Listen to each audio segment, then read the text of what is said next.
धरेली बात देवेलु गाड़ी पातर कमरिया हिलावे प्यारी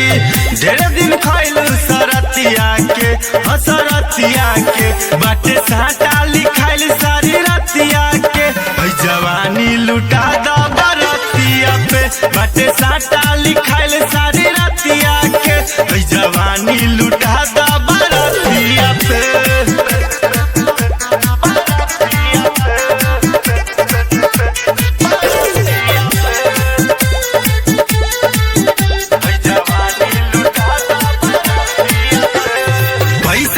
तले पड़ी तोहर जवानी लागत मन तोहरे ऐसे न मानी इन्हें सुना करे जा पैसा से तले पड़ी तोहर जवानी लागत मन तोहरे ऐसे न मानी नाच दे हम तोहरो इज्जतिया के बाटे साटा लिखाइल सारी रतिया के जवानी लुटा द बरतिया पे बाटे साटा लिखाइल सारी रतिया के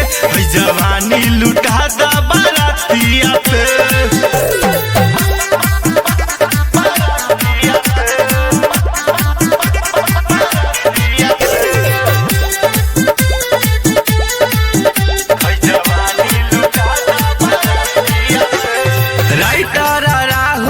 बोला न ज्यादा खींचे ध्यान तोहर हमरो तयादा अरे सुना हो राइटर राहुल से बोला न ज्यादा खींचे ध्यान जान हमरो तयादा दिखरमो तारी तोरा नथिया के अरे नथिया के बाटे साटा लिखाइल सारी रतिया के जवानी लुटा द बरतिया पे बाटे साटा लिखाइल